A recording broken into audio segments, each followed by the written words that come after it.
Le béret militaire est né dans l'armée française sous la forme d'une coiffe large et flottante portée par les chasseurs alpins à partir de 1891 et dénommée tarte en raison de sa forme.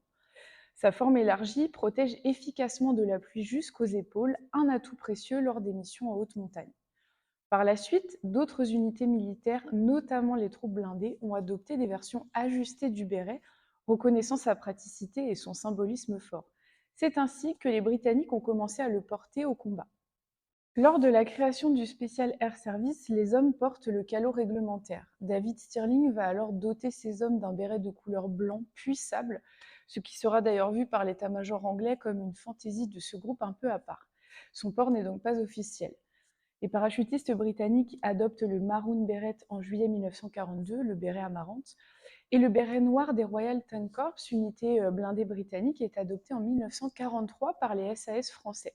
Il est porté incliné sur l'oreille gauche, à l'inverse de leurs homologues britanniques.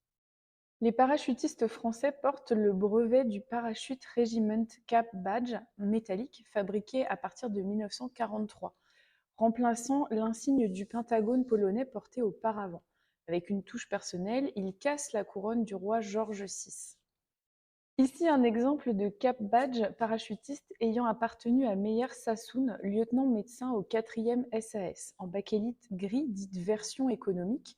Le métal étant utilisé pour l'effort de guerre, on distingue facilement l'insigne en bakélite ou parfois plastique moulé, à son épaisseur caractéristique par rapport au métal. En juin 1944, lorsqu'ils sautent sur la Bretagne, les hommes du 2e régiment de chasseurs parachutistes portent donc le béret noir avec l'insigne modifié à la française. Le béret exposé dans le parcours permanent du musée de la Résistance en Bretagne est celui de Pierre-Louis Bourgoin, commandant du 2e régiment de chasseurs parachutistes, donné au musée en 1993 par Madame Bourgoin. Au vu de la qualité de fabrication supérieure à celle des bérets habituellement en dotation, ainsi que des différents marquages présents sur la doublure, on peut donc supposer que ce dernier fut fabriqué spécialement pour le commandant Bourgoin suite à une demande auprès d'un fabricant civil.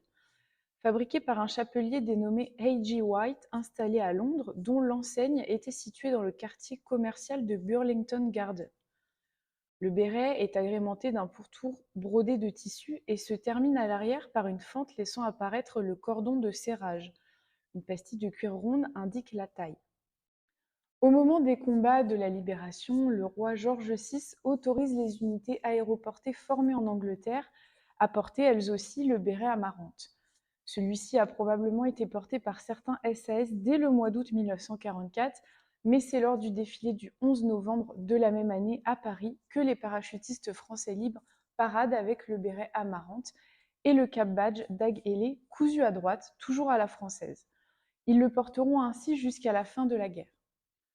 Après la guerre, le 2e régiment de chasseurs parachutistes garde le béret amarante, puis en 1951, le général Delattre l'étend à toutes les troupes aéroportées servant en Indochine. Aujourd'hui, le 1er régiment de chasseurs parachutistes d'infanterie de marine, héritier des SAS, est le seul régiment français à être doté du béret amarante.